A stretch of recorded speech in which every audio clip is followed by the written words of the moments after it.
Bienvenidas y bienvenidos. Agradecemos a todas y a todos su interés y disposición para participar en esta primera sesión del ciclo de formación interna, versión 2024, titulada Marco Integral de Seguridad Escolar 2022-2030 por los derechos de la niñez y la resiliencia en el sector de la educación.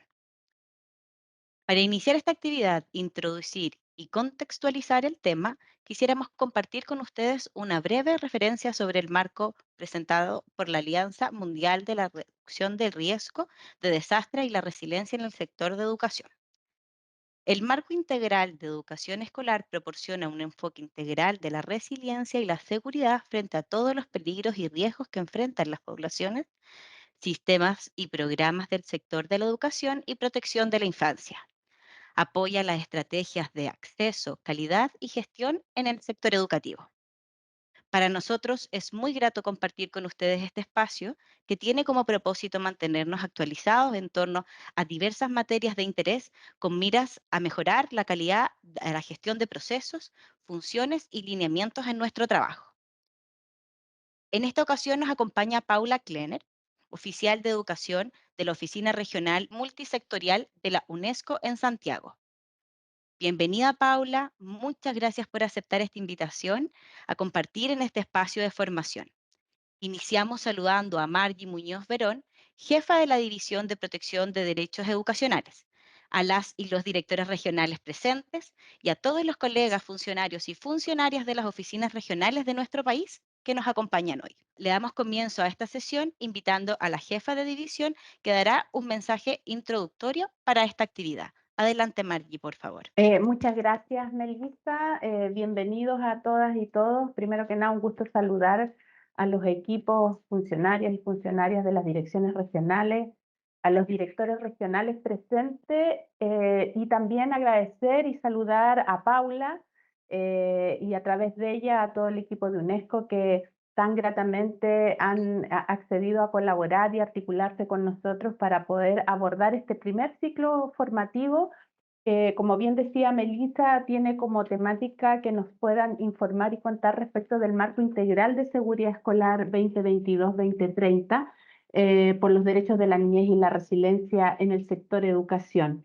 Reiterar mis agradecimientos, Paula, por la disposición, por el compromiso tanto de UNESCO como de parte tuya para acompañarnos en esto. Agradecer enormemente esta colaboración y contarles que en realidad quisimos partir nuestros ciclos formativos de este 2024 con esta temática porque consideramos que en el momento que nos encontramos respecto de la mirada hacia las comunidades educativas y la importancia de que los ambientes de aprendizaje sean espacios seguros, sean espacios de bienestar, como bien hoy día lo escuchábamos por parte del ministro en la cuenta pública. Es muy importante que nosotros nos articulemos y miremos la seguridad escolar como una mirada más amplia, ¿verdad? En donde no solo lo que pasa al interior del establecimiento cobra relevancia, sino también sus entornos, también la articulación que tiene la comunidad educativa con aquellos actores donde se encuentra emplazado el establecimiento educacional. Y en ese sentido, la UNESCO nos va a contar, Paula, respecto de este interesante marco relacionado con la seguridad escolar y para que podamos nosotros empezar a mirar esto con un foco, como les digo, de que no solo la seguridad es la que se puede garantizar y mirar al interior de la comunidad educativa. Tenemos que también estar pendientes de aquellas cosas que suceden en los espacios en donde está emplazado el establecimiento y que permean las comunidades educativas. Como bien decía el superintendente, en muchos espacios donde hemos compartido, nuestros brazos y nuestras facultades a veces no son tan extensos para resguardar todo lo que quisiéramos respecto a los derechos de niñas y niñas que asisten al sistema educativo y por eso es importante la articulación con otros servicios que también son garantes de aquello. Así que en este sentido le reitero mis agradecimientos a UNESCO, a Paula y doy pase para que podamos iniciar este importante primer ciclo formativo interno. Muchas gracias. Muchas gracias, Margie, por sus palabras. Adelante, Paula, por favor.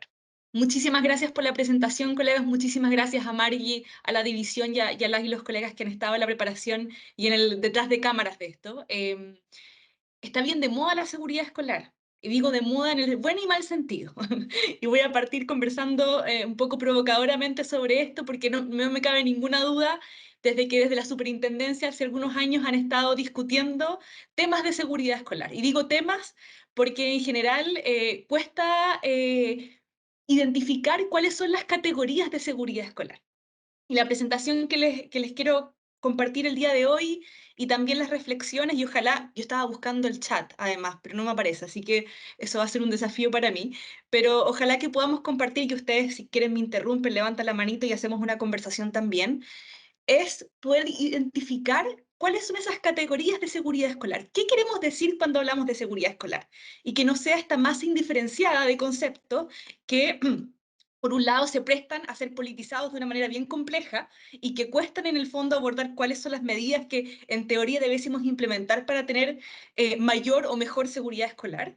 Y por otro lado, problematizar también los elementos contextuales de la seguridad escolar. Esas son unas dos cositas que yo quisiera compartir con el día de hoy con ustedes. Y parto presentándome. Mi nombre es Paula Klenner, soy, como comentaban las colegas, oficial de educación de la UNESCO, de su oficina regional. Soy especialista de educación en emergencias y he estado también muy vinculada a todos los temas de salud y bienestar, que es un paraguas bien grande de la UNESCO para hablar de todos aquellos determinantes que conectan salud y educación, ¿no? Y ustedes bien saben que, porque además les toca un rol bien específico en la superintendencia, que esos elementos están casi pareados, especialmente los territorios, aparecen superpuestos. Muy bien. Como comentaban la jefa de división, el marco integral de seguridad escolar es un esfuerzo multiagencial, si se quiere. Es un esfuerzo que no solamente de UNESCO, sino es un esfuerzo de más de 17 Au- partners a nivel global. em, y que además No sé si me... se juegan. Y es un esfuerzo, como les comentaba, de múltiples agencias. Y no es un esfuerzo además de la UNESCO, y acá quiero ser súper explícita en decirlo, si bien soy yo la que presenta el día de hoy, esto es una alianza de más de 17 partners a nivel global que contienen muchas agencias que yo les voy a mostrar después, pero además es un esfuerzo conectado con los gobiernos. Y yo quiero también hacer hincapié en que este marco está conectado con la política educativa. Y esa es la primera distinción. No es un marco de orientaciones en abstracto, sino que fue construido a partir de la evidencia acumulada en los últimos 30 años respecto a aquellas variables que afectan lo que está conceptualizado como seguridad escolar. ¿Ya? Entonces, el día de hoy les voy a hacer un barrido por aquellas dimensiones. Y quiero poner además atención en el título, que no está completo, abajo dice superintendencia por si acaso, que es lo que hablaban de resiliencia, ¿ya? Y yo creo que acá hay un elemento que aparece también como central en esta discusión y me gustaría poder traerlo también a colación el día de hoy, que es que cuando hablamos de seguridad escolar, sobre todo en un contexto actual, donde las emergencias son múltiples, están superpuestas, o sea, no ocurren de forma aislada, pero además ocurren más frecuentemente, no podemos hablar de seguridad escolar sin resiliencia, ¿ya? Y se los comento así desde el inicio porque yo creo que en general hemos tenido versiones bien parciales de la seguridad escolar. Pensamos que ocurre en un momento particular, que es una preocupación de un momento particular. Y lo que yo los quiero invitar el día de hoy es a pensarlo. El día de hoy les voy a hablar un poco de contexto. ¿Qué es GADRES? ¿Qué son en el fondo estas agencias que componen GADRES? Les voy a hablar del marco, por supuesto. Les voy a presentar un pequeño estudio de caso para que lo veamos en la práctica. Después voy a presentarle algunos ejemplos y finalmente terminamos con preguntas y respuestas. Como les comentaba, si ustedes quieren intervenir o tienen una pregunta, por favor levanten la mano y hacemos de esto una conversación. Eh, Parto entonces. Gather es una plataforma de múltiples partes interesadas, y digo partes y no agencias porque también tenemos a fundaciones internacionales, a ONGs internacionales y algunos incluso sistemas regionales. Y América Latina y el Caribe es uno de esos sistemas que forma parte. Y además no solamente está compuesto por las tradicionales agencias humanitarias, es decir, que trabajan en contextos humanitarios, para que no aplica mucho en Chile al parecer. Cuando ustedes escuchan lo humanitario, se imaginan rápidamente escenarios de guerra, de conflicto y otros espacios, sino también organizaciones que trabajan en contextos de desarrollo, como es el caso de Chile, y también organizaciones del sector privado, especialmente aquellas vinculadas con infraestructura. Y se los menciono porque los temas de infraestructura suelen ser bien pesados en educación y tienden a ser relegados a una discusión meramente técnica. Sin embargo, acá los temas de infraestructura aparecen pareados y superpuestos a los temas de salud, bienestar, convivencia y, por supuesto, en una versión general de seguridad escolar. GADRE se establece en 2013, parte desde una preocupación generalizada por contextos que se están volviendo cada vez más desafiantes. Y coincide, me atrevería a decir, con una noción o una noción compartida de algunos efectos del cambio climático en los contextos educativos. Es decir, parte conectado irrevocablemente con esta acumulación de evidencia que parte hace algunos años respecto a que pareciera ser que los sistemas educativos sí se afectan por el cambio climático. Al parecer hay algo que los afecta y ustedes se reirán conmigo porque hoy día esa noción del 2013 parece ser ya de perogrullo. Parece que todos tenemos cierto consenso respecto a que las sequías, las inundaciones, las temperaturas extremas sí afectan a los sistemas educativos. No es casual que hoy día sea un día además muy, muy frío en Santiago, para pensar, ¿no?, en cómo afectan eso a las escuelas. Estaba en la mañana en un colegio, de hecho estaba también con la jefa de división, estábamos ahí en el colegio y hacía muchísimo frío. Y yo le decía a un colega que estaba sentado a mi izquierda, le decía, no hay nada más frío en Chile que los colegios. No es casual tampoco que también el tema de temperaturas extremas aparezca acá como un tema sine qua non que hay que abordar. Y aparece en ese año con tres grandes elementos a considerar. Uno, una pregunta por la coordinación, es decir, hay tantos actores educativos en el mundo que operan a nivel global, a nivel regional, en términos de los continentes y a nivel nacional, y ya ni hablar cuando hablamos de los niveles nacionales, de las estructuras de los propios sistemas educativos, que al parecer resulta importantísimo consensuar ciertas ideas de lo que significa la coordinación en contexto de aplicación de medidas para la seguridad escolar. Y ahí aparece una noción de impacto colectivo y quienes trabajamos en educación sabemos que ese tipo de impacto parece ser esencial, ¿no?, especialmente en política pública. Luego, abogar por la seguridad escolar. Acá dice Comprehensive School Safety, pero eso es seguridad escolar integral. Y la palabra integral se va a volver importante después. Pero básicamente es abogar por un tema que en realidad aparece en la agenda, y ahí lo conecto con lo que decía al inicio, muy marcado por eventos particulares, por la coyuntura. Es decir, o por discusiones políticas o por discusiones respecto a la política educativa y su interpretación en los medios de comunicación, o porque ocurrió un evento desastroso en un contexto educativo, o porque hubo una situación de violencia en una escuela, o porque hubo un desastre. Es decir, aparece el tema de seguridad escolar principalmente en la coyuntura, pero aparece muy poco en los procesos de formulación de política. Y el tercer gran elemento, ¿por qué aparece GADRES?, que es la Alianza Global de la Prevención de Riesgos de Desastres y la Resiliencia en el sector educativo, es el tema de gestión del conocimiento. Y acá yo les decía que en el 2000 aparece un fenómeno de acumulación de evidencia respecto a los efectos de determinadas cosas, en este caso el cambio climático en el sector de educación, pero obviamente esa evidencia está repartida, no está sistematizada y en general aparecía nuevamente por eventos en particular, o porque hubo un desastre, o porque hubo una situación de violencia, o porque hubo una pandemia, en el caso de la COVID-19, por ejemplo. Y acá les quiero comentar brevemente los miembros, solamente para mostrar que esto no es solamente UNESCO, esto es un esfuerzo mundial de organizaciones desde la Oficina para la Prevención de Riesgos de Desastres de Naciones Unidas, la Cruz Roja, la Red Interagencial para la Educación en Emergencias, World Vision, UNICEF, por supuesto, RED y varias agencias a nivel mundial. Y estos miembros, además, tienen una particularidad que si bien algunos trabajan específicamente en educación, otros trabajaban en otros sectores. Y ese es el caso, por ejemplo, de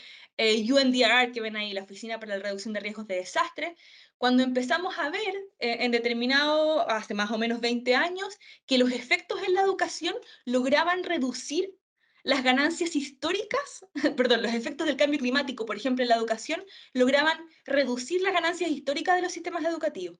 O sea, ganancias históricas como el aumento de las matrículas, el acceso a poblaciones rurales, el acceso de niñas a la escuela, los efectos del cambio climático los estaban perjudicando. Y esa noción aparece no solamente en el sector de la educación, sino aparece en otros sectores de desarrollo, en protección social, en trabajo, en los ministerios de medio ambiente, etcétera. Entonces, acá este trabajo multiagencial no solamente tiene un tema de que bueno que todos estén preocupados por la educación, sino también porque otros sectores reconocen que el impacto en la educación estaba de alguna manera retrasando los logros de desarrollo.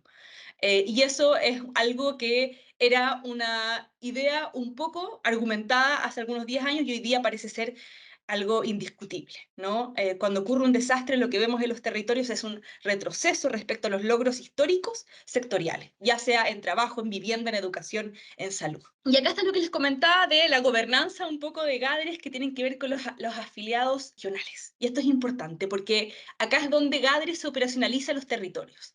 Lo hace a través de la Coalición de Asia-Pacífico para la Seguridad en la Escuela, lo hace a través del Grupo Regional de Educación de América Latina y el Caribe, y aparece también en África Central y del Este con el Grupo de Trabajo de Educación en Emergencias. Y estas agencias trabajan en la región y acá es donde nosotros tenemos un rol, ¿no? Donde la UNESCO y nuestra oficina cumple un rol, donde diferentes agencias, pero también son estas agencias las que tienen los contactos con los gobiernos y de alguna manera diseminan los resultados de evidencia que se acumulan a través de GADRES y también, por supuesto, el marco de seguridad escolar. Y tenemos socios claves, pero acá no voy a entrar mucho en detalle, son socios globales que logran financiar de alguna manera los esfuerzos de la alianza. Y acá entramos ya con en las manos en la masa, ¿no? Y un poquito de contexto a nivel global que yo creo que deja claro, ¿no?, la urgencia de esta pregunta sobre la seguridad escolar. Primero, que hoy día hay 224 millones de niños y niñas afectados por la crisis que no acceden a educación segura y de calidad. Y acá este es un dato que parece brutal, pero no acceden. No estamos hablando de niños y niñas y jóvenes en la escuela que ven afectados su derecho a la educación por la seguridad escolar. No, estoy hablando de 224 millones de niños que por crisis no están en la escuela.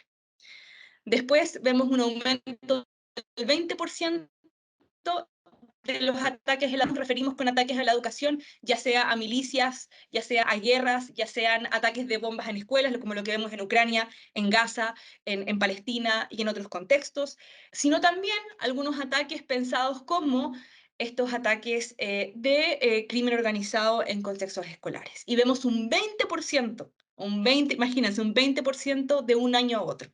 Luego podemos ver que tenemos 62 millones de niñas, niños y adolescentes afectados por las crisis, pero las crisis climáticas y que debido a ello han interrumpido su educación. Es decir, que los sistemas educativos no han sido capaces de garantizar continuidad educativa debido a emergencias vinculadas a las crisis climáticas. Y acá incluyo desastres, pero también incluyo crisis prolongadas como sequías que afectan a territorios enteros y que terminan en el cierre de escuelas. Y acá yo les contaba antes del ataque a escuelas de bombas y cosas así que parecen muy lejanas en Chile, pero cuando hablamos, por ejemplo, de crisis climáticas, me estoy refiriendo a cosas que han pasado en Chile, como escuelas cerradas por falta de agua. Y luego tenemos el 85% de los grupos de coordinación, esto lo llamamos los grupos humanitarios o de educación que están en los países, que en general contienen a los ministerios, también a socios claves como UNICEF, UNESCO, etcétera, que han encontrado activos, es decir, grupos que históricamente estaban pensados para ser activados y cerrados ante una emergencia, que se encuentran activos entre 9 y 17 años. O sea, este imaginario que teníamos antes de que una emergencia terminaba y que luego en el fondo continuamos business as usual, que en el fondo continuábamos con nuestro sistema educativo funcionando, que los niños y niñas volvían a la escuela, que en el fondo era resiliente y era capaz de en el fondo sortear la interrupción, eso no está pasando. Estos grupos de educación terminan quedándose abiertos. Los grupos de respuesta se quedan abiertos. Lo que muestra que estas ideas de crisis, perdón, de emergencias que tenían una fecha de inicio y de término, hoy en día son mucho más conceptualizadas como crisis prolongadas, que duran al menos entre 9 y 17 años. Y quienes han experimentado emergencias en su propia vida van a poder identificar que obviamente la emergencia no pasa cuando la respuesta inmediata termina. La emergencia continúa en muchos casos, con necesidades sectoriales en salud, en trabajo, en educación y vivienda, incluso después de finalizado o apagado el incendio, solamente por poner un ejemplo.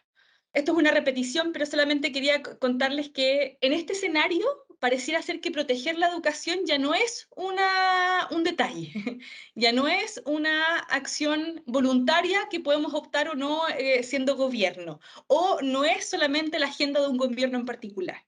O sea, estas estadísticas nos muestran, incluso por la duración, que estas crisis están durando más allá de un solo gobierno.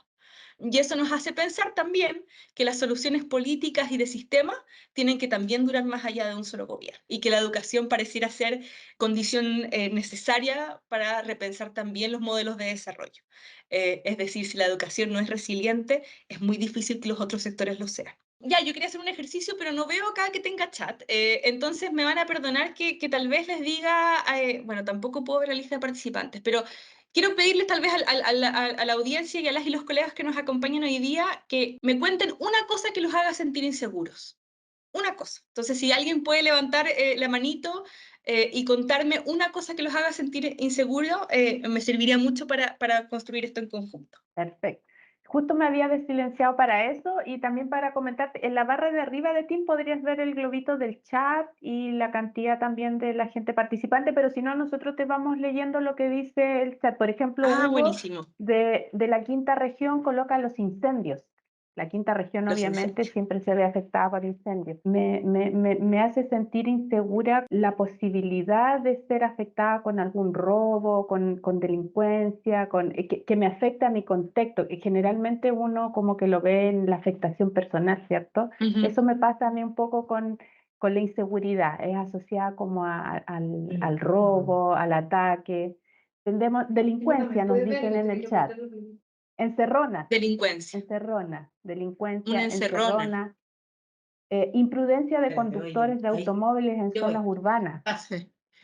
Armas en los colegios, por ejemplo, encerronas, tormentas y heladas, imprudencia de conductores de automóviles en zonas urbanas, violencia, tormentas. ¿Quién dijo Algunos de los incendios? comentarios. Incendios Incendio, dijo Hugo. Hugo, Ahí Díaz de levanta la manito. Valparaíso. ¿te puedes desilenciar un momento, Hugo, para hacerte una pregunta? Hola, ¿cómo estás? Mucho Hola, gusto. mucho gusto. ¿De dónde eres, Hugo? Yo de acá trabajo en Viña del Mar, al ¿Ya? frente donde ocurrieron los incendios.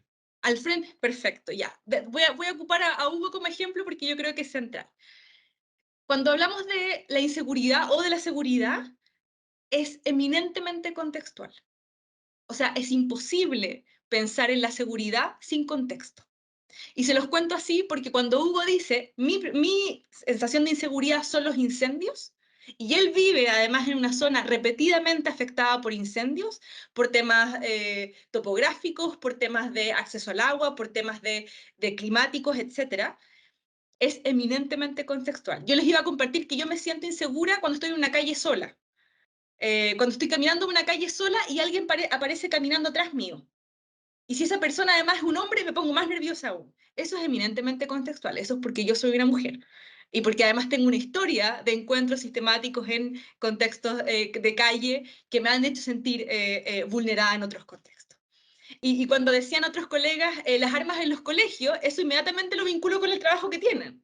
Porque me imagino que han escuchado reportes de armas en los colegios. O sea, no es una fantasía, es una realidad. Todo esto para tratar de como construir esta idea que yo creo que es esencial y en general pasa desapercibida en las conversaciones, que es que la seguridad, la sensación de sentirte seguro o segura, está conectada con tus experiencias de vida y está conectada con dónde vives y está conectada además con los riesgos que has experimentado viviendo de esa manera. Y las intersecciones que se dan son extremadamente complejas. Hay temas de género, hay temas socioeconómicos, hay temas climáticos, hay temas topográficos, hay temas de acceso a recursos que se cruzan de maneras complejas en los territorios. Por eso cuando alguien dice, vamos a implementar una sola política de seguridad escolar con determinadas variables para todo un país, uno dice, pero ¿cómo lo vamos a hacer? Si sabemos que esas experiencias de seguridad son contextuales, o sea, si hay medidas de seguridad escolar que no contemplan, por ejemplo, temas de armas, se vuelve muy complejo pensar en estas medidas nacionales, que en el fondo puedan ser integradoras de todas estas experiencias. Bueno, la segunda pregunta no se las voy a hacer a ustedes porque es una trampa, ustedes trabajan en educación, pero para ustedes seguridad escolar está muy vinculado con lo que ustedes han ido mencionando también en la lista que me contaban al inicio, que es todas esas experiencias que ustedes han notificado en su trabajo en educación que han afectado alguna vez una escuela. Entonces, cuando en general estas conversaciones aparecen, por ejemplo, en medios de comunicación. El tema de la inseguridad en las escuelas. Y aparece además parcializada. No, es que el tema de inseguridad es un problema de violencias, por ejemplo. Y aparece descontextualizada, pero además desprovista de las otras variables que afectan la seguridad. También cometemos no sé si decir un error, pero vamos a encontrarnos con problemas en el futuro. Porque ¿qué es lo que nos va a ir pasando? Que los contextos van a ir cambiando, que los territorios tienen experiencias específicas y que además los actores educativos requieren respuestas también contextuales. Y acá voy a hacer eco de algunas frases que alguna vez dijeron docentes y que me parecen muy relevantes. Estábamos en un seminario, bueno, acá está conectada mi colega Flor, estaba conmigo también, ¿no? Parece, en el seminario, y podrá decirme si estoy recordando mal, pero en el seminario nosotros preguntamos, era un seminario sobre convivencia escolar. Y en esta conversación aparece docentes que dicen, ¿por qué tendríamos que hacernos nosotros cargo de problemas estructurales, ¿no? Y ahí está en una conversación gatillada también por estas experiencias sistemáticas que las y los docentes viven de violencia en ocasiones en las escuelas, no solamente perpetuada por estudiantes, sino también por otros miembros de las comunidades educativas. Y yo creo que esa es una pregunta muy certera, en el fondo, porque apunta a algo complejo del sistema educativo, que es que, al parecer, si pensamos solamente en una causa de la inseguridad y en una solución de la inseguridad, vamos a terminar poniendo muchísimo peso en algunos actores educativos más que en otros. Y pensar que las y los docentes pueden resolver problemas estructurales solos o solas, también es muy difícil. Por eso quería también relativizar esta idea de seguridad escolar. Esto es un poquito para darles también contexto de que la seguridad escolar es contextual, ¿no? Y que en algunas situaciones la inseguridad escolar es porque estoy en una ciudad de Ucrania, en Odessa, y las escuelas deben tener refugio antibombas porque si no, no pueden funcionar y la posibilidad de una bomba cayendo en la escuela es una posibilidad certera. En otros contextos es que la infraestructura sea incapaz de resistir los embates del cambio climático, por ejemplo, los incendios. Hugo, adelante, por Sí, favor. mira, tengo una duda.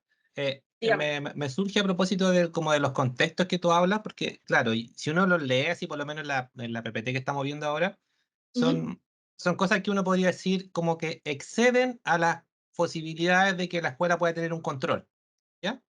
Pero ujú. también ocurre este tema de seguridad o sensación de seguridad por cosas que sí puede tener control de la escuela. O sea, a lo mejor por ahí va mi pregunta, porque muchas veces, no sé, ponte tú, el que no se han conocido los protocolos de maltrato escolar.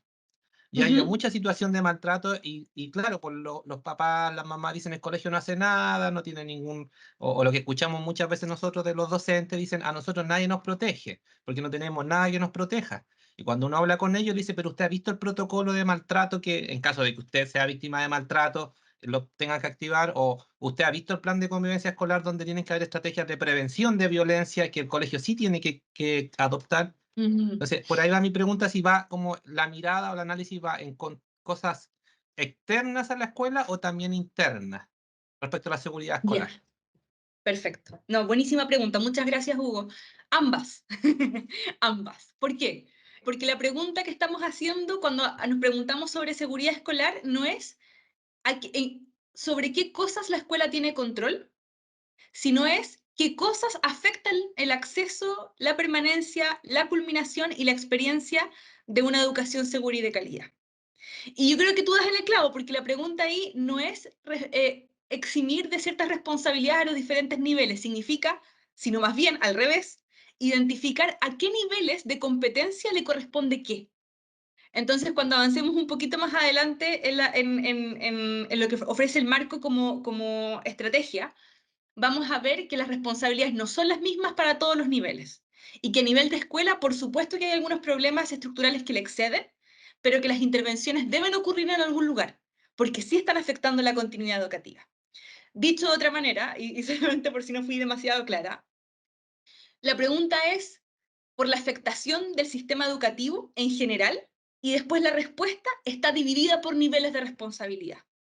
La misma responsabilidad no es asignada a todos y todas los miembros de una comunidad educativa, pero sí, para poder responder tenemos que haber identificado esos niveles. Y yo creo que tu pregunta, si me permites un ratito más, puedo después con el marco mostrar una propuesta de cómo leer esa responsabilidad. Tal vez no lo respondí ahora, pero voy a responderlo completamente después. Perdón, solamente quería decir una cosa sobre esto. Todas estas experiencias de inseguridad, además de ser contextuales, tienen una capacidad de superponerse que es extraordinaria. Y voy a dar un ejemplo. En contextos de infraestructura insegura, que no considera, por ejemplo, la seguridad de las niñas y de las docentes, se experimenta una multiplicación de la experiencia y de las condiciones de inseguridad para ese grupo. Por tanto, de ahí se desprenden también experiencias de violencia sexual y de género. Esto solamente para poner un ejemplo de que el deseo de querer aislar la inseguridad por categorías también tiene que tener en consideración que estas operan de forma interconectada y en ocasiones superpuestas. Entonces, una experiencia insegura, o sea, no sé, por ponerle un ejemplo muy claro, sabemos que el reclutamiento para crimen organizado en las infancias opera de manera mucho más activa para los niños. Los niños son más vulnerables de ser reclutados. Y tenemos casos muy lejanos en contextos de África, tenemos algunos casos menos lejanos en Centroamérica y tenemos casos muy cercanos en el caso del narcotráfico en Chile y en otros países, por supuesto, de la región.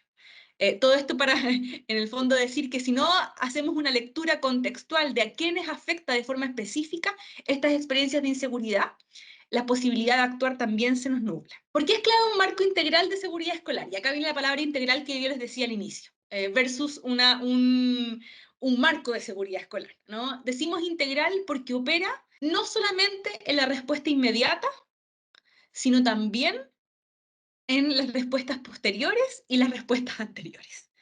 Es decir, opera en un ciclo completo.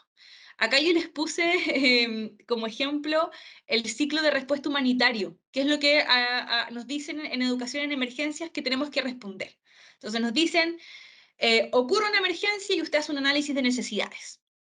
Ya hace un análisis de necesidad y establece qué es lo que pasó, qué es lo que se afectó, quiénes se afectaron y cuánto. Luego usted planea su respuesta, planifica. Todo esto ocurre muy rápido, pero planea la respuesta. Identifica 3 acciones que son transformadoras para poder atender las principales necesidades y trato de identificar que esa respuesta llegue a la mayor cantidad de personas posible. Luego hago una movilización de recursos. En el caso del Estado, se establecen decretos especiales para el uso de financiamiento extraordinario, se modifican algunas normas para poder acceder a un financiamiento especial, se realiza trabajo intersectorial para apalancar recursos de otros sectores en el caso de salud, vivienda, etc. Luego implementamos, ¿no? Y en ese proceso de implementación tenemos que, de paso, monitorear, ¿no? Implementamos y monitoreamos, implementamos y monitoreamos. Y luego, en teoría, nos dice la teoría, luego hacemos un proceso de planificación de la recuperación, ¿no? Que es lo que debiese pasar en teoría algunos meses después de una emergencia, dependiendo de la emergencia, esos meses son años o son días. Pero este ciclo ocurre en una parte probablemente microscópica de las emergencias que estamos viviendo hoy en día. Y las y los colegas que están en Valparaíso saben perfectamente que la emergencia por los incendios no terminó, se transformó en crisis, de alguna u otra forma. Y voy a dar un ejemplo, y que la experiencia de un estudiante que perdió a su familia y que sigue yendo a la escuela, o un colegio que estaba ubicado, si bien puede no haber sido afectado en la infraestructura, pero estaba ubicado en la zona cero, esa experiencia continúa y genera, obviamente, pérdidas de aprendizaje, falta de concentración para poder aprender conocimientos nuevos, genera tal vez experiencias que afectan la convivencia escolar. Algunos de esos niños o niñas experimentan malestar socioemocional, algunos tal vez tengan síntomas psicológicos y que determinan su bienestar psicosocial. Los docentes, por ejemplo, de las escuelas que recibieron niños que estaban matriculados en zonas afectadas, pero que tuvieron que cambiarse a otras viviendas y que ahora viven en un lugar distinto y que se matricularon en un nuevo colegio, esos docentes que reciben y que tal vez sus aulas ahora aumentaron del número de niños y niñas, en el fondo todas esas experiencias ocurren mucho después de la respuesta inmediata. Entonces, la evidencia que hemos acumulado en los últimos 10 años nos dice que al parecer esa respuesta inmediata es insuficiente. Y planificar solamente la respuesta inmediata va a generar un problema de desarrollo futuro de pérdidas probablemente no percibibles ahora, ni en los 10 años, sino en 30 años más. Y eso todavía lo estamos aprendiendo, por ejemplo, con la respuesta de COVID-19, ¿no? ¿Cuánto de esas consecuencias van a ser, en el fondo, entendidas, comprendidas en su dimensión en las próximas décadas? Este es el ciclo humanitario, ¿ya? Ya dijimos que era un poco insuficiente, que la respuesta tiene que ir más allá de lo inmediato. Entonces necesitamos limitar los impactos. Estos impactos que yo les comentaba, que son duraderos, que duran décadas e incluso a veces 100 años. Si uno mira ciertos eventos de la historia en algunos países que han vivido, por ejemplo, desastres catastróficos, estos impactos aparecen viéndose a los 100 años. Conflicto social, falta de cohesión, atentados a la democracia, etc.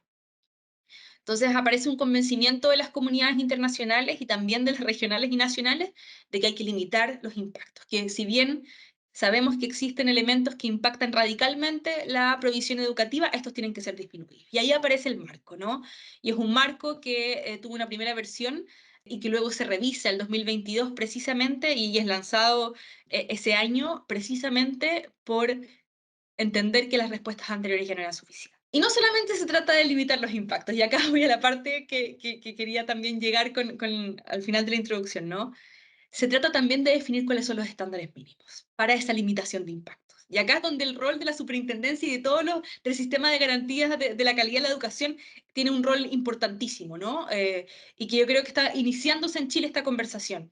Pero ya no solamente se trata de responder más allá de lo inmediato y de manera integral, sino que esa respuesta tiene que tener algún estándar de calidad. Tiene que tener un mínimo que permita identificar si es una solución efectiva, eficaz y además con enfoque en la calidad. Y esto lo menciono porque en general las discusiones que aparecen tienen que ver con que haya respuesta. Tiene que haber respuesta. Y escuchamos ahí a nuestros colegas humanitarios decir, no, es que el incendio sucedió y tenemos que salir a terreno y hacer el need assessment, el análisis de necesidades que les comentaba, etcétera, etcétera. Y después las comunidades educativas y los sistemas empiezan a decir, pero ¿cuánto es suficiente? ¿O de qué manera lo hacemos? ¿Toda intervención es buena? ¿O en realidad se trata también de mirar la calidad de esa intervención? ¿No? Y acá, como ustedes trabajan en la superintendencia, yo no, acá hay un problema, el problema del estándar es un problema tremendo en Chile, y es un problema tremendo para todos los sistemas educativos, ¿no? ¿Cómo definimos ese mínimo sin generar tensiones en quienes no pueden alcanzar ese mínimo? En las escuelas, por ejemplo, que son las más afectadas y más vulnerables, que probablemente no puedan implementar por falta de recursos, por falta de capacidad, porque tiene estudiantes extremadamente vulnerados o marginados, ¿cómo les pedimos el estándar mínimo, no? Y acá aparece algo muy lindo del marco, que es que no pone la presión en la escuela. Y yo creo que eso también es una reflexión muy importante, ¿no? La presión no está instalada en la unidad de la escuela, la presión está instalada en el sistema. Y acá uno dice, quiero poner un ejemplo que usamos harto en la UNESCO cuando hablamos, por ejemplo, de migración y movilidad humana, ¿no? Nosotros en algún momento, ¿se acuerdan? Yo creo que fue el 2022, donde había esta gran tensión en el norte, que obviamente ha continuado de cierta manera, pero había una tensión más bien mediática sobre lo que estaba pasando en el norte, que yo creo que fue el 2022. Y en el 2022, periodistas llegaban a nuestras puertas a la UNESCO y nos preguntaban, ¿qué hacemos con las y los estudiantes migrantes? ¿No? Porque están tensionando al sistema educativo y perjudican a las escuelas, ¿no? Con el equipo había una reflexión bien compartida cuando íbamos a la evidencia de que al parecer las competencias que se generaban cuando las aulas se volvían más flexibles, más acogedoras, más inclusivas y más interculturales, esas competencias que las escuelas o el sistema adquiría no eran competencias o características que solamente beneficiaban a las y los niños migrantes. Cuando uno iba a la evidencia, podíamos ver que en realidad beneficiaba al sistema en su conjunto. Entonces, quienes se beneficiaban de estos modelos más acogedores, más inclusivos, más abiertos, etcétera, no eran solamente los y niños migrantes, sino eran también otros grupos dentro de la escuela que históricamente habían sido no visibilizados. Y que en realidad esa competencia de volver a la escuela más flexible y más capaz para atender una población en específico también beneficiaba al sistema en su conjunto. Esto lo menciono porque obviamente esta tensión que existe respecto a atender situaciones específicas generan tensiones también en el sistema, pero el sistema tiene que ir hacia la resiliencia, ¿no? Y el sistema tiene que estructurarse con esa lectura. Y para eso pensamos en coordinación, la participación comunitaria y pensamos también en un análisis de evidencia. Y para eso también están los estándares mínimos de la INE y que esos los puedo compartir. Yo les voy a enviar todo el set de materiales, por supuesto, que yo he estado citando en esta presentación. Entonces, ¿qué significa, entre comillas, y en una frase más chiquita, lo que les he comentado hasta ahora? Es que hay que construir puentes entre sectores. Ahí Margie lo mencionaba al inicio, ¿no? No se trata solamente de educación, sino que el puente de los sectores es fundamental y que el enfoque del nexo que conecta la respuesta inmediata, que conecta la respuesta inmediata con desarrollo y el desarrollo con el futuro, es decir, con la construcción de paz, es esencial. No es solamente una emergencia, sino también es la política de desarrollo de un país.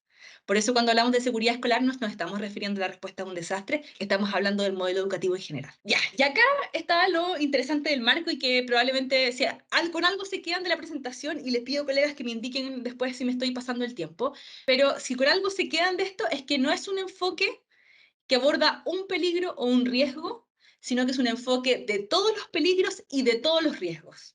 Y van a decir, oh, qué ambicioso, ¿cómo se puede hacer eso? ¿Cómo uno puede abordar todos los peligros y todos los riesgos? Y acabamos de decir que los peligros son contextuales, son superpuestos, aparecen dependiendo de los territorios, etcétera, etcétera. Es porque se ha construido de tal manera que no piensa solamente en respuesta inmediata, precisamente. Entonces considera, por ejemplo, aquellos riesgos que son naturales y que están inducidos por el cambio climático. Y acá hablamos en el fondo de los elementos que históricamente han sido entendidos cuando uno habla de reducción de riesgos de desastre. Las sequías, las inundaciones, los tsunamis, los terremotos, y a eso sumado situaciones específicas del cambio climático, ¿no? Que afectan de manera muy particular a los territorios. También están los peligros tecnológicos. Están aquellos peligros que están derivados por el avance tecnológico de los países y de las industrias en general. Acá aparecen también peligros que históricamente habían sido pensados como que no afectaban nunca a la escuela, y en general en el tiempo es que han afectado de forma profunda a la escuela, ¿no? Acá también aparece, por ejemplo, todo lo que ustedes han conceptualizado últimamente en el Ministerio de Educación y que yo creo que es interesante, como en el sector educativo en general, no solamente el ministerio, sino que son estos espacios virtuales, por ejemplo, que el espacio virtual ha generado un nuevo ambiente de posibilidades de amenazas y de riesgos. Y eso es bastante claro para quienes trabajan en educación hoy día y sobre todo además marcado por temas de género de forma muy tremenda, ¿no? Y para las diversidades en general. Después están las biológicas y de salud, ¿no? Y acá se incluyen las pandemias. Yo creo que acá hay un tema bien importante para mirar, que es también mirar qué hicimos durante el tiempo de COVID. Y ahí yo quería como también invitarles a mirar el marco, porque ofrece ciertas categorías para repensar lo que hicimos y cómo lo hicimos. ¿Y qué medidas tomamos? ¿No? Y no voy a dar la lata yo acá ahora porque quiero invitarles a que miren el marco, a que revisen el documento, pero es esencial, ¿no? Pareciera ser que tomamos decisiones también fundadas por una no comunicación con el sector de salud. Y mostramos y pusimos en evidencia también lo poco acostumbrado que está el sector de educación para tener este tipo de conversaciones con salud. Si bien tenemos salud escolar y tenemos intervenciones del sistema de salud en la escuela, parece ser que la escuela ha mostrado poco al sector de salud cómo funciona para tomar esas decisiones basadas en evidencia. Luego está el conflicto y la violencia, y yo nuevamente los quiero invitar a no pensar conflicto y violencia solamente como guerras, ¿no? Los quiero invitar a pensar conflicto también lo que pasa en los territorios. Yo creo que el caso de la Araucanía es un caso a explorar pensando este lente, porque no es un problema solamente de la guerra y del conflicto a secas, sino también está situado históricamente y habla de un problema de cohesión social, ¿no? Y que obviamente el marco también ofrece una mirada a eso. Y luego están los peligros y amenazas cotidianas, está el transporte, están los deportes en la escuela, están todas aquellas amenazas que son más cotidianas, ¿no? Y quiero contarles un poquito de 3 objetivos del Marco Integral de Seguridad Escolar. Proteger a las y los estudiantes, a los educadores y al personal de la muerte, lesiones, violencia, daños en las escuelas y otros espacios de aprendizaje. Y esto es importante porque tiene que ver con la protección, con el rol protector de la escuela y su función protectora. Y multiplicadora de otros derechos. Yo digo proteger, pero además multiplica el acceso a otros derechos. El segundo elemento es planificar la continuidad de la educación y la protección, limitando las interrupciones de la producción educativa. Acá yo sé que en Chile tenemos más tradición de respuesta a algunos desastres, ¿no? Y por ejemplo, cuando hablamos del terremoto, y uno mira las experiencias de Chile, esto está muchísimo más avanzado que otros países, pero también lo ponemos en código de tensiones, peligros y amenazas de todo tipo. Y ahí nuevamente es repensar estos otros peligros y amenazas que vimos anteriormente. Y finalmente, promover conocimientos y habilidades de las y los estudiantes y los responsables para contribuir a la reducción de riesgo, y acá yo me voy a poner un poquito más osada, porque también está en el marco, es hablar sobre cambio climático, ¿no? Y cómo los sistemas educativos comienzan a introducir estos contenidos también en la educación. Y pasa de un modelo socioecológico a un modelo de impacto colectivo. Esto no opera por fases. Nos sucede en fases donde uno dice, primero está la escuela, después está determinado sector, después está otro sector, aparece operado en un mismo nivel, ¿no? Y acá está la carne del marco. Ustedes van a encontrar en el marco las bases, que son los elementos que hacía un guiño Hugo al inicio. La habilitación de sistemas y políticas. El marco no es posible de implementar sin un sustento de sistemas y políticas. Y esos sistemas y políticas tienen que tener considerados todos los riesgos y todas las amenazas. Si es que hacemos un sistema particionado ante un riesgo y una amenaza y empezamos a itemizar la respuesta de seguridad escolar, nos vamos a encontrar que no va a operar como sistema y que no va a ser integral. Y ese es un peligro que vemos en muchas de las políticas que se realizan en el mundo sobre seguridad escolar. El pilar 1 habla de instalaciones escolares más seguras y establece ciertas características que los sistemas deben considerar en términos de infraestructura, pero infraestructura no solamente pensado en, no sé, voy a poner un ejemplo, en cuán resiliente es una escuela a un tsunami, sino también, por ejemplo, si los baños son seguros para las niñas, si es que, y para los niños, y si es que, por ejemplo, los accesos son lo suficientemente iluminados y si es que las salas de clase están suficientemente calefaccionadas. Y eso el marco lo hace también con una mirada al cambio climático. Entonces, obviamente, cuando mira esto, lo hace pensando en soluciones que son más sostenibles en el tiempo, más sostenibles al menos que históricamente, que las soluciones históricas, ¿no? El pilar 2 es seguridad escolar y gestión de la continuidad educativa, y acá es planificación dura, pero planificación también pensada desde el sistema hasta la escuela, porque también reconocemos, como mencionaba Hugo al inicio, que hay algunas decisiones que se toman a nivel nacional, en un sistema además centralizado como es el sistema chileno de educación. Obviamente las decisiones que se toman a nivel central tienen un rol y una función, pero hay decisiones que no son esas, que no son las del nivel central, que sí se pueden tomar en la escuela de planificación, y esas son obviamente más flexibles también, ¿no? Y dan oportunidad a que la escuela mire su territorio y haga una evaluación contextual de aquellos peligros y amenazas. Y yo creo que hoy día, además, los protocolos que están creados para esto en el sistema educativo también ofrecen una oportunidad para ello. Cuando hablamos de los planes de reducción de riesgos de desastre, con un enfoque territorial, tienen mucho de esto también. Y luego, reducción de riesgo y educación para resiliencia, y acá nos metemos en el contenido de la educación. Y acá yo no hice el guiño al inicio, pero acá hablamos de contenido educativo, acá hablamos de currículum escolar, acá hablamos de prácticas docentes y de aprendizaje, de enseñanza y aprendizaje. Acá hablamos también de los materiales educativos, todos aquellos elementos que operan en la educación y a través de la educación, que son tal vez menos mencionados. No voy a hablar de los resultados esperados porque ustedes van a tener esta PPT, si no quiero terminar con, perdón, acá están los pilares. Yo obviamente no quiero entrar en demasiado detalle porque esto es una sesión cortita, pero obviamente van a encontrar en la presentación y en el marco una mirada hacia las instalaciones escolares más seguras. ¿Qué categorías debemos pensar? No solamente la construcción del edificio, sino cómo se selecciona el espacio, cómo se diseña ese lugar, cómo se conecta con la comunidad. Y también aparece desde ya, cuando se crea una instalación educativa, la pregunta por qué va a pasar cuando esta instalación educativa esté afectada. ¿Dónde va a estar el espacio temporal potencial? Y esa es una pregunta que nos hacemos poco en Chile. ¿Qué pasa si este colegio hay que cerrarlo en un momento, por una contingencia? ¿Cómo vamos a dar la continuidad educativa? El pilar 2, como les comentaba, seguridad escolar y gestión de la comunidad, en el fondo, evaluaciones de riesgo que consideran la necesidad de todas y todos, ¿no?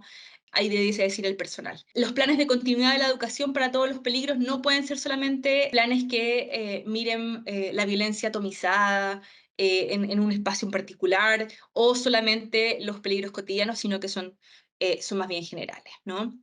Y luego hablamos de educación, ¿no? Educación para la resiliencia. Eso significa capacitar a las y los maestros, significa adaptar metodologías de enseñanza, ¿no? Y acá quería hablar brevemente de cuando la educación se interrumpe, y en ocasiones es ineludible, y acá no soy una defensora acérrima de que en todos los contextos la educación tiene que continuar. Yo creo que hay contextos que ameritan una interrupción, ¿no? Y eso ya lo hemos experimentado en Chile, porque en momentos lo que se necesita no es que el aula se habilite para enseñar matemáticas, hay veces que la educación ofrece un espacio de contención emocional, por eso lo estoy mencionando así. En esos casos, si la educación se interrumpe y la entrega de los contenidos se interrumpe, tiene que haber una reflexión sobre, por ejemplo, cómo adaptar las metodologías de enseñanza para aprendizajes que después son acelerados. Y eso debiese estar pensado por el sistema, no debiese ser una decisión ad hoc de una escuela. Porque si bien la decisión debiese ser de la escuela en términos de si lo implementamos o no, la metodología debiese existir para ser adaptada a esos contextos, porque si no el peso en la escuela es muy grande. Yo tenía un caso práctico, pero yo creo que esto se los voy a leer nomás porque quiero que se queden con la pregunta y que tal vez lo conversen después entre ustedes, con sus equipos, y si quieren me escriben un correo y lo conversan también conmigo, no hay problema. Pero yo les quería poner este escenario, ¿ya?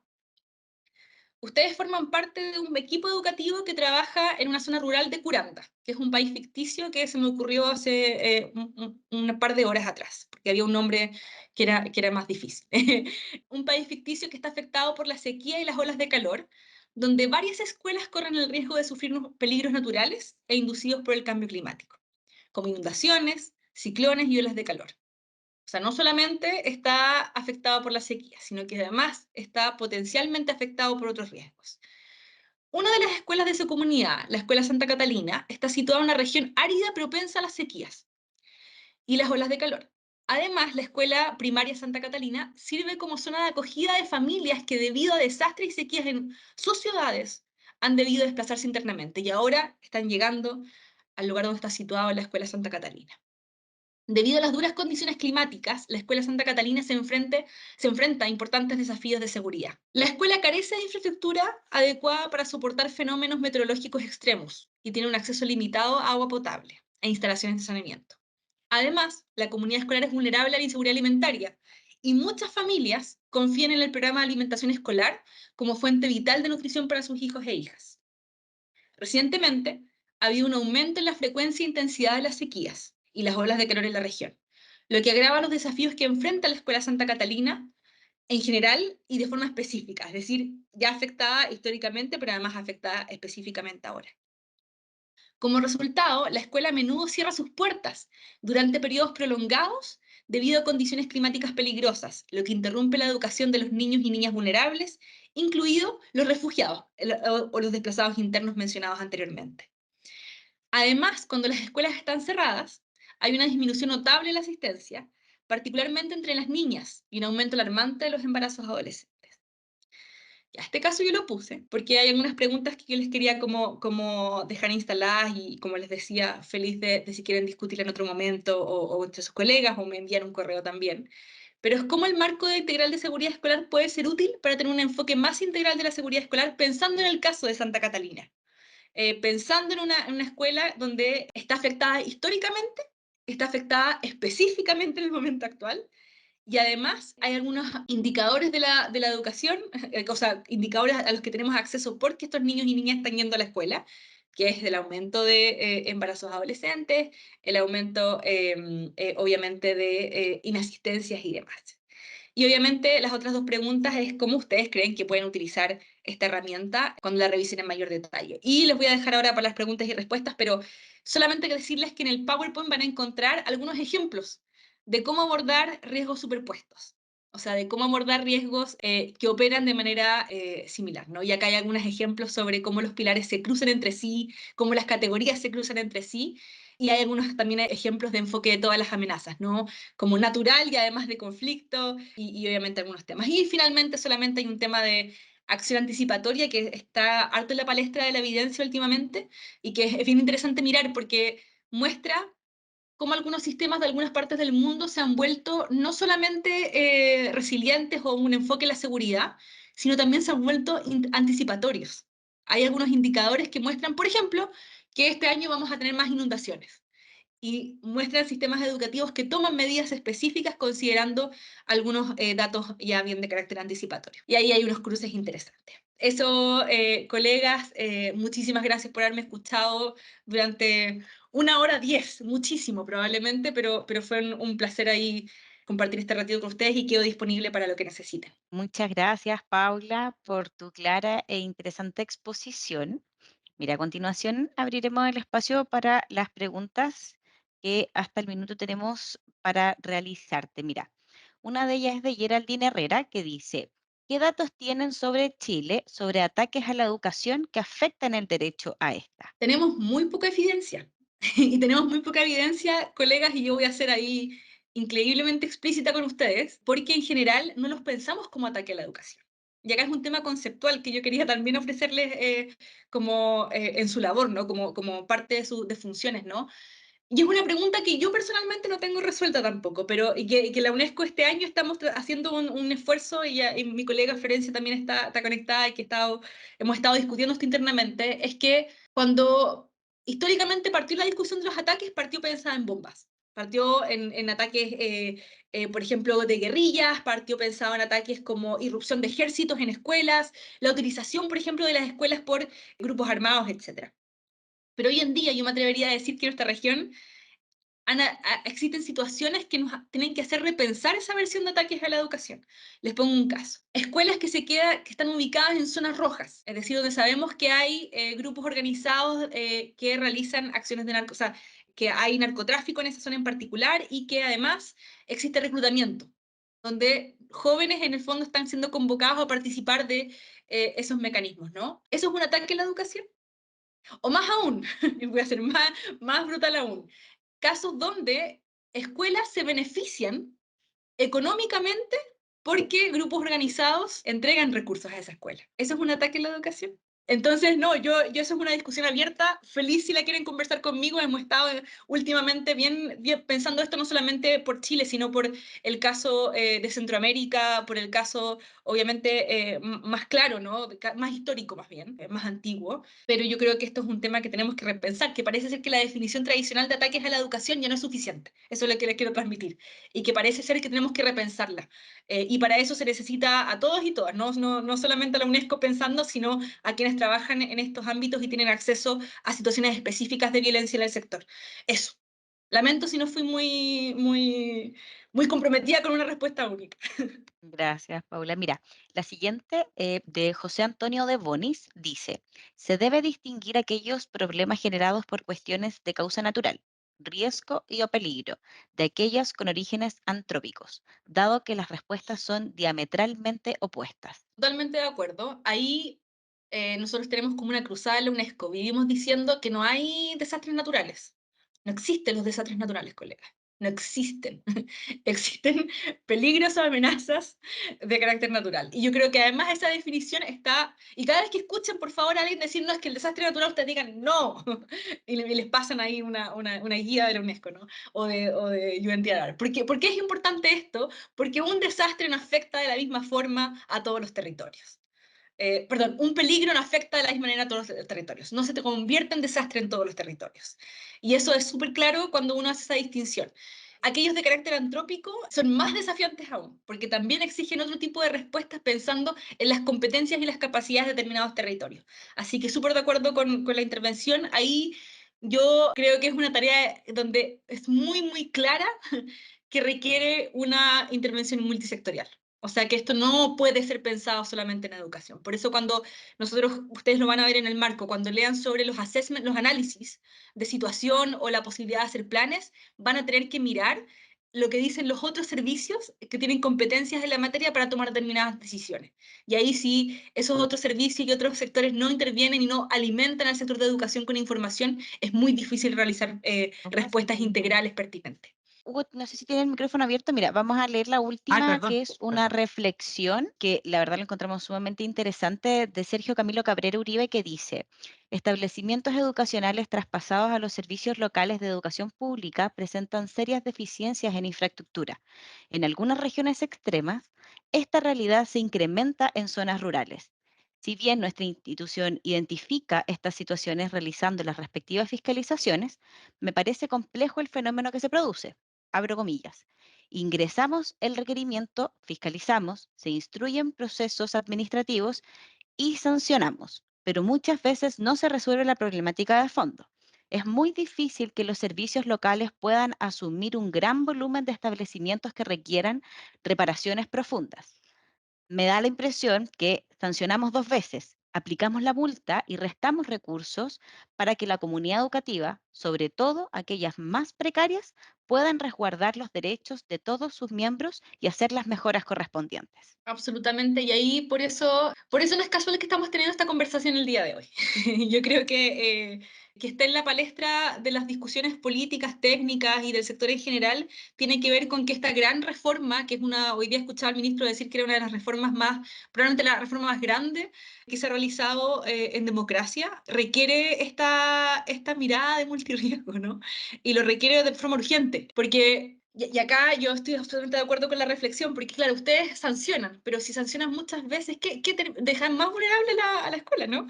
O sea, entran en un círculo vicioso que es muy complejo para una escuela lidiar con lo que le comentaba en el fondo de cuántas de esas competencias tienen que estar instaladas en la escuela o cuántas les corresponde al sistema en su conjunto. Así que no, absolutamente de acuerdo.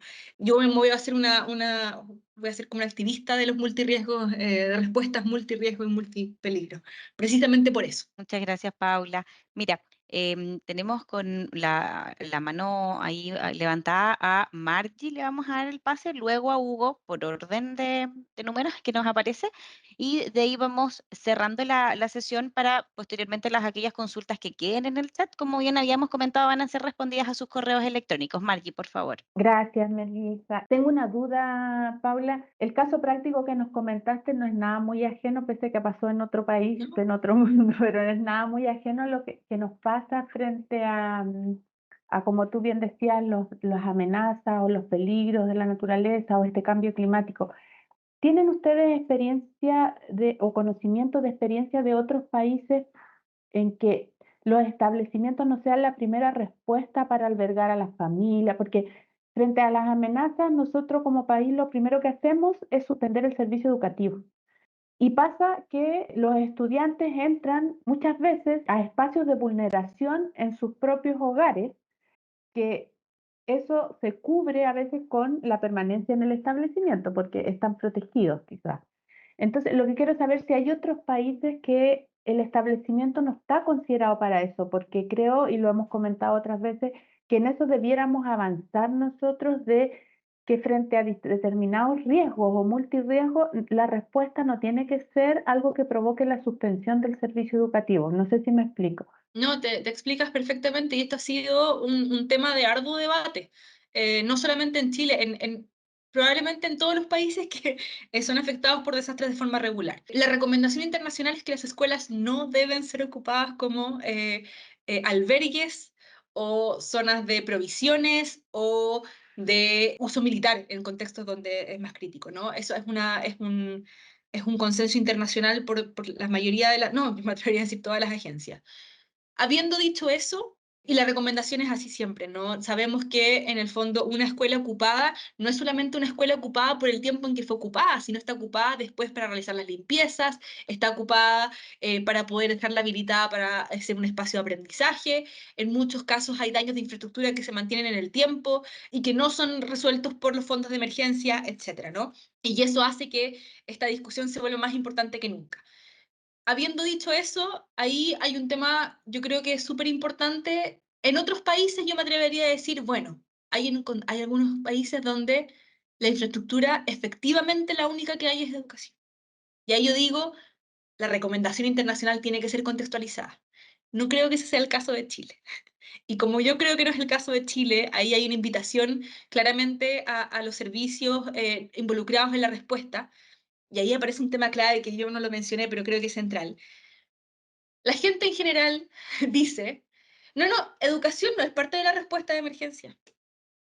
No, no, eso viene después.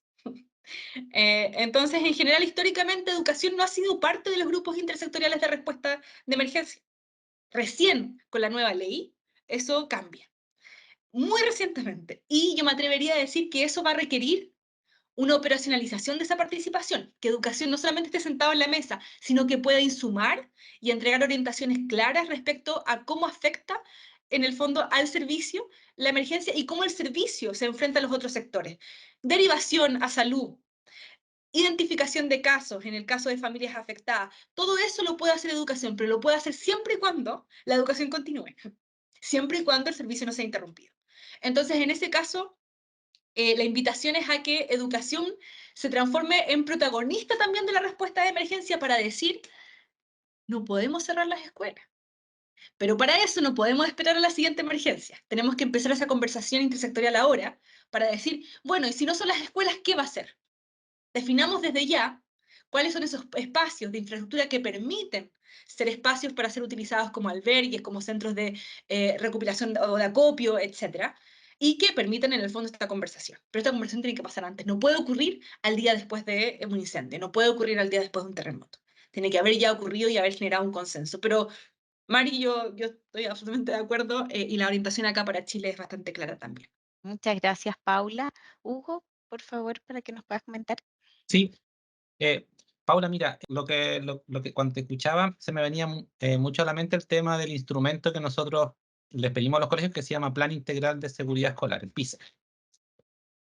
Mira, te cuento, más que todo porque además nosotros tenemos que este año hacer alguna jornada respecto al PISA.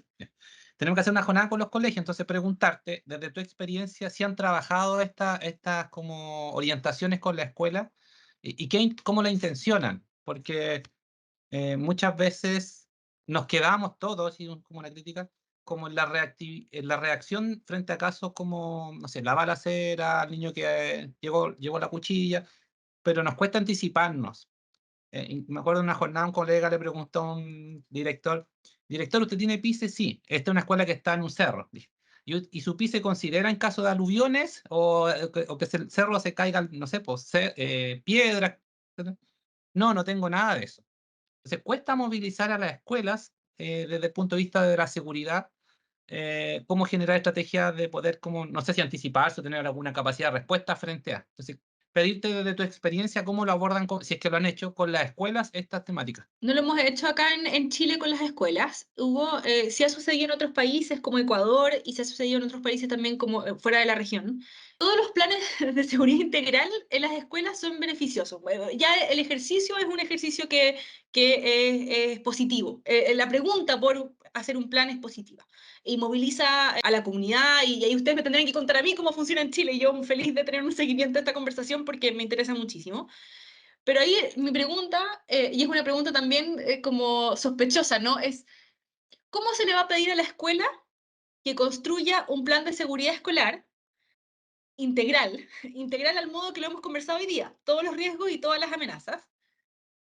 Si es que históricamente se le ha dicho a la escuela que hay un grupo de riesgos que le van a pasar, pero no otros, que otros en realidad no tienen que ver con educación. O que en realidad la comunidad educativa tenga identificados algunos riesgos, pero otros piensan que en realidad corresponde a que no interrumpen la educación, que en realidad no afectan la educación porque no afectan, por ejemplo, a la totalidad de la escuela, sino solamente a las niñas. Estoy poniendo ejemplos para ilustrar como el problema, ¿no?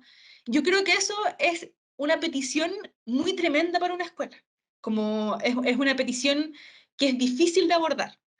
Entonces, acá hay una decisión y yo creo que es un tema que, insisto, no es la superintendencia, sino es de todo el sistema de aseguramiento de la calidad y al Ministerio de Educación, que es poder ofrecer una mirada integral de estos riesgos y amenazas. Es decir, ya no suceden parceladamente, ya no suceden únicamente y suceden superpuestos. Y esa es cuando uno comienza a hacer ese ejercicio y ese mensaje permea a las comunidades, lo que sí, por ejemplo, vimos en Ecuador. En ese momento, obviamente, no estaba muy influenciado por el ejercicio del terremoto, porque había ocurrido en ese momento. Pero lo interesante es que hubo un proceso inverso participativo donde el Ministerio de Educación preguntó a las comunidades qué les interrumpía la educación. Y a raíz de eso, construyó, en el fondo, estas categorías a nivel nacional. Yo creo que ese ejercicio es un ejercicio extremadamente valioso y que tiene que suceder mucho antes de pedirle a una escuela en particular que realice un plan de seguridad integral. Hay un proceso acá de comunicación social casi. y de cambio cultural respecto a cómo pensamos la escuela en un contexto de inseguridad. Y ese proceso no es unívoco y no es lineal. No es porque el ministerio se levante o el ministro diga mañana, no, es que hoy día vamos a empezar a pensar en todas las amenazas y todos los riesgos. Pero requiere que, por ejemplo, cada unidad de los ministerios, cada unidad de los sectores empiece a pensar y decir, ah, bueno, ya, si yo voy a hablar de violencia, no puedo hablar solamente de violencia. Tengo que hablar de violencia también superpuesta a todas estas experiencias de peligro. Feliz de continuar la conversación, Hugo, para que me cuenten también cómo a ustedes les ha funcionado, por ejemplo, en Chile, la implementación de los planes integrales de seguridad escolar. Feliz de contrastarlo además con otras experiencias internacionales como para tal vez alimentar ese ejercicio. Y tal vez ahí la pregunta que yo me haría permanentemente es, ¿qué de la experiencia de esa escuela puede alimentar una pregunta más bien? ¿Qué de la experiencia particular de esa escuela entrega información al sistema? Que es un ejercicio que hacemos muy poco de política pública, ¿no? Que es pasar al revés, ¿no? No solamente con el lineamiento, sino también con la recopilación de información. Pero no, me quedo con la tarea de, ahí voy a escribirle a Margie para que me ayude a entregarme también información sobre cómo operan esos planes y si ustedes tienen experiencia sobre eso, feliz de compartirla acá y tenemos otra conversación, por supuesto. Mil gracias. Muchas gracias, Paula, por acompañarnos en esta sesión. Igualmente agradecemos a todas y a todos quienes participaron de esta actividad. En unos minutos comenzará a aparecer, bueno, ahora un QR para que puedan ir respondiendo la pregunta que aparece en el interior. Deben ahí escanearlo para que, mientras tanto, podamos ir respondiendo la pregunta que aparece. Vamos a ir cerrando esta actividad y voy a solicitar las palabras de Margie para que podamos dar término ya a esta actividad, por favor.